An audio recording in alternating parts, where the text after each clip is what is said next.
Hello students, इस video में discuss करेंगे about the circular flow of income. तो हमने बेसिक आइडिया ले लिया था जीडीपी के बारे में, नेशनल इनकम अकाउंटिंग के बारे में। अब यहाँ पे हम कुछ देखते हैं कि सर्कुलर फ्लो हमारा इनकम का किस तरह से होता है हाउस होल्ड और फॉर्म के बीच में। अभी हम ये दो सेक्टर ही देंगे। ओके, तो description of economy in previous section enables us to have a rough idea about the simple economy without government and external trade, any saving और मे फंक्शन। ओके, तो यहाँ पे ये क्या बता रहा है कि हम जो है अभी जो हमने जो डिस्कस किया तो उसमें हमने एज्यूम किया कि वहाँ उस मॉडल में, मैक्रो इकोनॉमिक मॉडल में, गवर्नमेंट का कोई इंटरफेरेंस नहीं है, गवर्नमेंट का कोई एक्शन नहीं है, एक्सटर्नल ट्रेड एक्सपोर्ट इंपोर्ट हम नहीं करते और सेविंग भी नहीं करते। ओके, तो आगे देखते हैं कि household receive their payments from the firms of productive activity they perform for the latter. तो यहाँ पे देखिए हाउस होल्ड को क्या मिलता है, यहाँ पे कॉम्पनसेशन मिलता है, पेमेंट मिलती है जो भी वो प्रोडक्टिव एक्टिविटीज़ जो जहाँ पे वो करते हैं। Okay, so we have mentions before that there may be fundamentally 4 kind of contribution that can be made during the production of goods and service. तो इसमें जनरली 4 तरह के कंट्रीब्यूशन होते हैं। पहला कंट्रीब्यूशन किसके द्वारा होता है? पहला कंट्रीब्यूशन लेबर के द्वारा होता है और लेबर को उसके बदले में वेज मिलता है। एंड देन कंट्रीब्यूशन किस कैपिटल का होता है, उसके बदले में इंटरेस्ट मिलता है। देन कंट्रीब्यूशन किसका होता है? एंटरप्रेन्योरशिप का होता है, जो कि पूरी बिजनेस एक्टिविटीज़ करता है, उसके बदले में प्रॉफिट मिलता है। देन उसके बाद जो होता है हमारा natural resources that is land होता है, उसके बदले में रेंट मिलता है। तो यहाँ पे देखिए ये 4 फैक्टर ऑफ प्रोडक्शन हो गए हमारे पास। कौन कौन से हो गए? 4 फैक्टर ऑफ प्रोडक्शन। मैं इसको एक सिंपल तरीके से बताने की कोशिश करता हूँ आपको।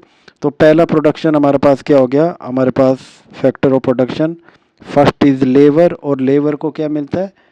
वेज। देन इसके बाद जो फैक्टर ऑफ प्रोडक्शन आ जाता है हमारे पास कैपिटल आ गया। ओके, कैपिटल पे क्या मिलता है? इंटरेस्ट। ओके, आप किसी का कैपिटल यूज करोगे तो आपको इंटरेस्ट पेमेंट करना पड़ेगा।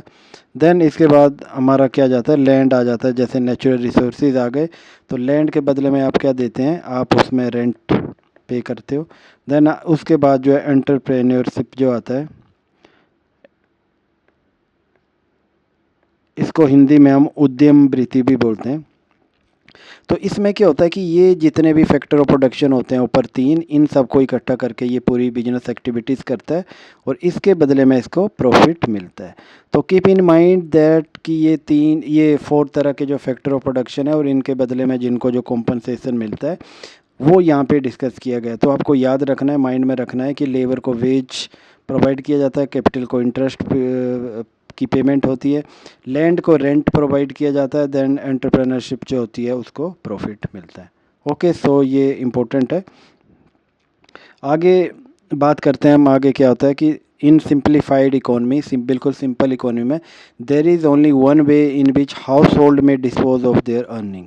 देखिए एक सिंपल इकोनॉमी में जो हाउस होल्ड की इनकम होती है वो कैसे उसको स्पेंड करता है, डिस्पोज करता है? By spending their entire income on goods and service produce by the domestic form.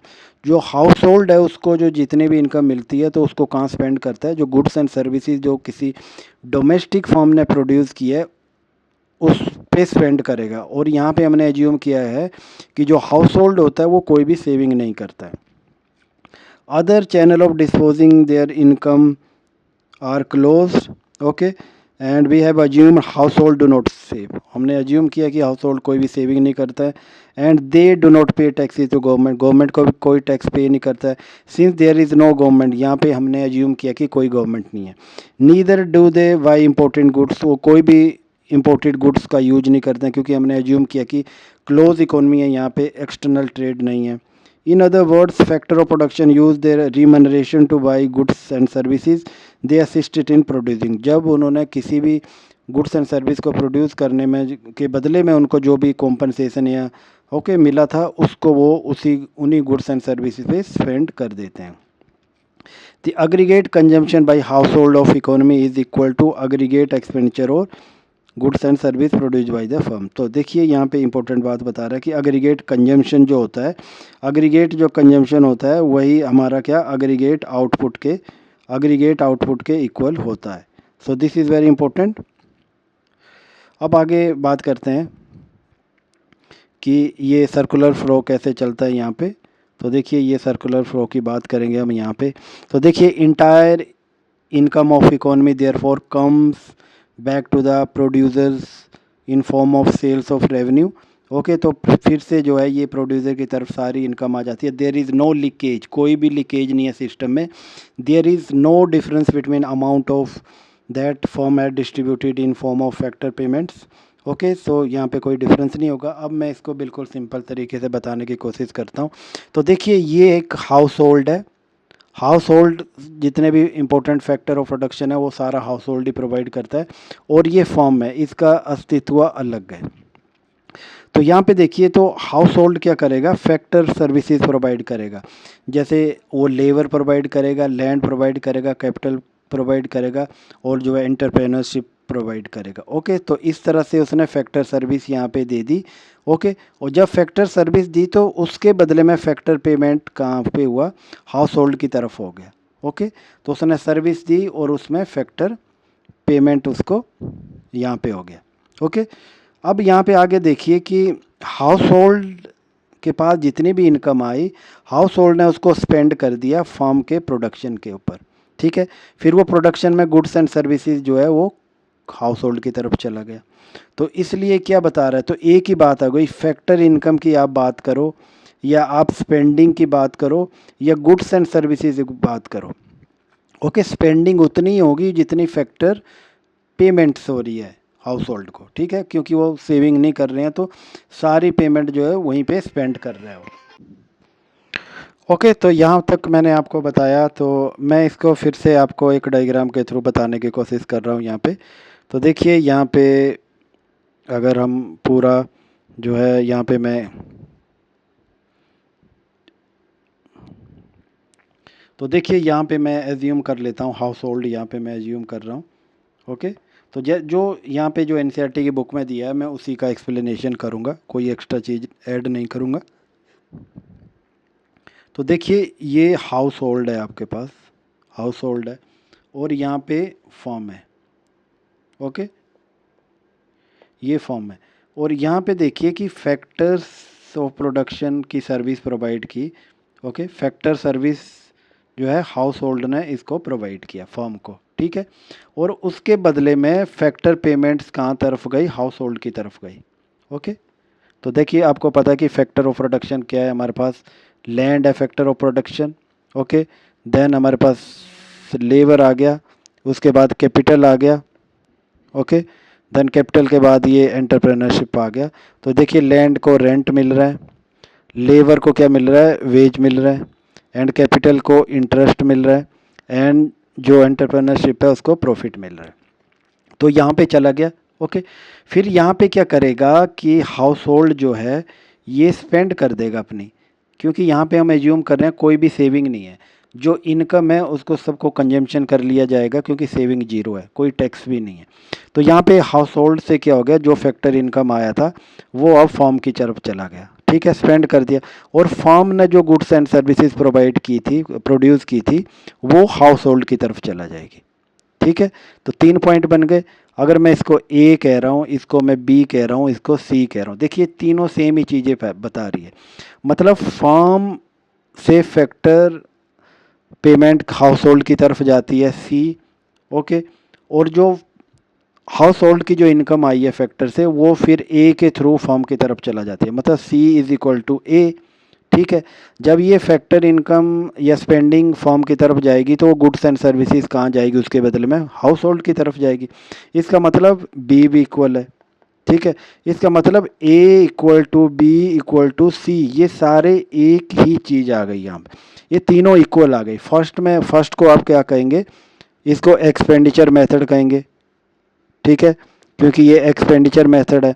और दूसरा क्या हो गया, ये गुड्स एंड सर्विसेज यहाँ पे आ रही है, तो इसको आप क्या कहेंगे, इसको प्रोडक्ट मेथड कहेंगे। ठीक है, market value of goods and services आप कह सकते हैं। और थर्ड जो आ रहा है ये फैक्टर इनकम कहेंगे।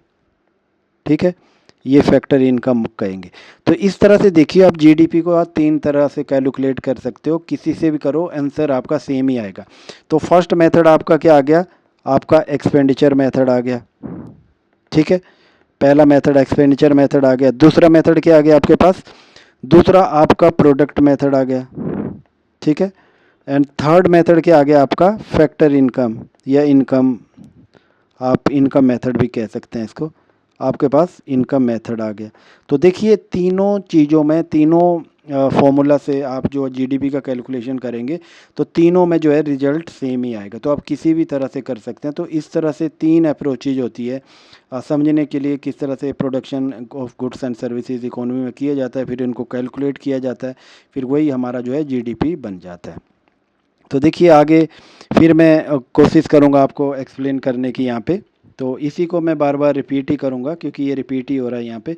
तो यहाँ पे देखिए in the next period firms will once again produce goods and services and pay the remuneration to factor of production, ठीक है। तो इसी तरह ये साइकिल चलेगा, फिर अगले साइकिल में फिर से गुड्स एंड सर्विसेज प्रोड्यूस होंगे और जो है फैक्टर ऑफ प्रोडक्शन है उनको पेमेंट किया जाएगा। These remuneration once again we use to buy goods and services, तो फिर से ये गुड्स एंड सर्विस को बाई करने के लिए ये रिमनरेशन चलेगा। तो ये एक साइकिल चलता है ये ऐसे, और ये चलता ही रहेगा बार बार, ठीक है, इकोनॉमी में।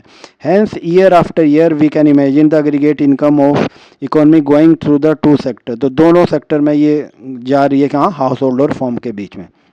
Okay, when income is spend on goods and service produce by the firm, जब गुड्स एंड सर्विस प्रोड्यूस होती है, जब इनकम को स्पेंड किया जाता है, it takes form of aggregate expenditure, ये एग्रीगेट एक्सपेंडिचर बन जाता है। Since value of expenditure must be equal to value of goods and service, जैसे मैंने बताया कि वैल्यू ऑफ जो एक्सपेंडिचर है वो गुड्स एंड सर्विसेज की वैल्यू है उसी के इक्वल होनी चाहिए एक्सपेंडिचर की। We can equivalently measure the aggregate income by calculating the aggregate value goods and service. और सिमिलरली हम क्या जीडीपी या हम इस प्रोडक्शन का वैल्यू तब भी कैलकुलेट कर सकते हैं जब हम गुड्स एंड सर्विसेज का जो मार्केट वैल्यू है उसको कैलकुलेट करें। ओके, तो when aggregate revenue receive by firm pay to factor production it take the form of aggregate income, ठीक है। जब वो आप जो है फैक्टर सर्विस कोई फर्म लेती है तो उसके बदले में जो फैक्टर पेमेंट किया जाता है तो भी वो इस तरह से इनकम का फॉर्म ले लेता है। तो देखिए ये तीनों चीज़ें सेम ही है जो मैंने आपको एक्सप्लेन की।